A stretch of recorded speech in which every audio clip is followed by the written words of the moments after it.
China leads research in 90% of crucial technologies, a dramatic shift of this century. The United States took the remaining areas in an assessment of 74 technologies. Hello friend, science और technology आज दुनिया की सबसे बड़ी टक्कर का केंद्र बन चुकी है और एक अमेजिंग शिफ्ट हुआ है इस सेंचुरी में। एक रिसेंट नेचर आर्टिकल के हिसाब से चाइना अब वर्ल्ड के 90% क्रूशियल टेक्नोलॉजीज में रिसर्च लीड कर रहा है। लेकिन इसका मतलब क्या है और क्यों चीन इतनी टेक्नोलॉजी रिसर्च में टॉप पर पहुंच गया? आज के वीडियो में हम इसी ट्रेंड को सिंपल लैंग्वेज में समझेंगे। Let's dive in. ऑस्ट्रेलियाई स्ट्रेटेजिक पॉलिसी इंस्टीट्यूट ASPI एक स्वतंत्र थिंक टैंक द्वारा संचालित एक टेक्नोलॉजी ट्रैकर के अनुसार चीन उन महत्वपूर्ण प्रौद्योगिकी में से लगभग 90% में अनुसंधान का नेतृत्व कर रहा है, जो किसी देश के राष्ट्रीय हितों को महत्वपूर्ण रूप से बढ़ाती है या उनके लिए जोखिम पैदा करती है। What is ASPI? Critical technology tracker. ASPI technology tracker एक रिसर्च टूल है जो उपयोगकर्ताओं को 64 ऐसी तकनीकों को ट्रैक करने की अनुमति देता है जो हमारी अर्थव्यवस्थाओं, समाजों, राष्ट्र सुरक्षा, ऊर्जा उत्पादन, स्वास्थ्य और जलवायु सुरक्षा के लिए मूलभूत है। यह पिछले 23 वर्षों से सबसे हाई साइटेड रिसर्च पब्लिकेशन के शीर्ष 10% पर केंद्रित है। इस नए डेटा सेट का विश्लेषण यह जानने के लिए किया जाता है कि वो कौन से देश और संस्थान, राष्ट्रीय प्रयोगशालाएं, कंपनियां और सरकारी एजेंसियां नवीन और उच्च प्रभाव वाले शोध का सबसे बड़ा हिस्सा प्रकाशित कर रहे हैं। ASPI का मानना है कि हम सिर्फ 10% का उपयोग करते हैं क्योंकि इन प्रकाशनों का संपूर्ण प्रौद्योगिकी जीवन चक्र पर अधिक प्रभाव पड़ता है। ASPI के क्रिटिकल टेक्नोलॉजी ट्रैकर ने इस वर्ष 74 वर्तमान और उभरती टेक्नोलॉजी पर शोध का मूल्यांकन यानी इवेल्युएट किया है, जो पिछले वर्ष विश्लेषण यानी एनालाइज की गई 64 टेक्नोलॉजी से अधिक है। इनमें से कुछ मुख्य हैं परमाणु ऊर्जा, सिंथेटिक बायोलॉजी, स्मॉल सैटेलाइट सहित 66 टेक्नोलॉजी पर शोध के लिए चीन पहले स्थान पर है, जबकि क्वांटम कंप्यूटिंग और जियो इंजीनियरिंग सहित 8 टेक्नोलॉजी में संयुक्त राज्य अमेरिका शीर्ष पर है। The result reflect a drastic reversal at the beginning of this century.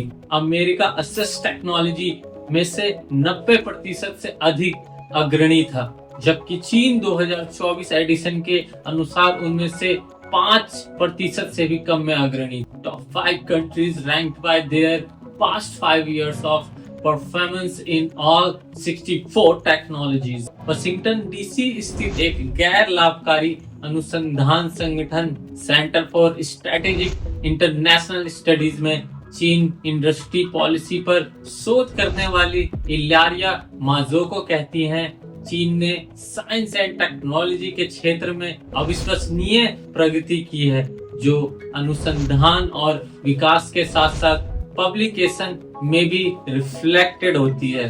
Mojoco का कहना है कि ASPI द्वारा पहचाना गया सामान्य रुझान कोई आश्चर्य की बात नहीं है, लेकिन यह देखना उल्लेखनीय है कि चीन संयुक्त राज्य अमेरिका की तुलना में इतने सारे क्षेत्रों में इतना प्रभावशाली और एडवांस है।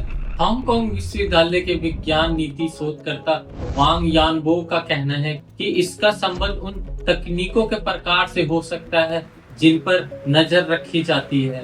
उनका कहना है कि यह देश नई तकनीकों में अनुसंधान का नेतृत्व करने की अधिक संभावना रखता है, जिस पर इसने अपने प्रयासों को केंद्रित किया है। पारंपरिक क्षेत्रों की तुलना में जहां अन्य देश अग्रणी हैं, जैसे semiconductor chips, tracking, high impact research, ASPI team ने अपना विश्लेषण एक डेटाबेस पर आधारित किया है जिसमें दुनिया भर के 9 मिलियन से अधिक प्रकाशन शामिल हैं। 2020 और 2024 के बीच 5 साल की अवधि में एक देश के शोधकर्ताओं द्वारा निर्मित सबसे अधिक साइटेड पेपर के शीर्ष 10% की पहचान करके प्रौद्योगिकी में देशों को रैंक किया और उस देश के वैश्विक हिस्से की गणना की। एक महत्वपूर्ण खोज यह है कि क्लाउड एंड एज कंप्यूटिंग के क्षेत्र में चीन अमेरिका से आगे निकल रहा है।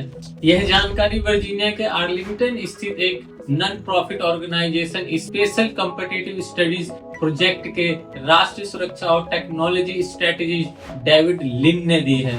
क्लाउड कंप्यूटिंग एआई कंपनियों को भौतिक बुनियादी ढांचे की आवश्यकता के बिना मॉडल को ट्रेन करने और डेटा प्रोसेस करने में सक्षम बनाती है, जबकि एज कंप्यूटिंग डेटा को लोकली प्रोसेस करती है।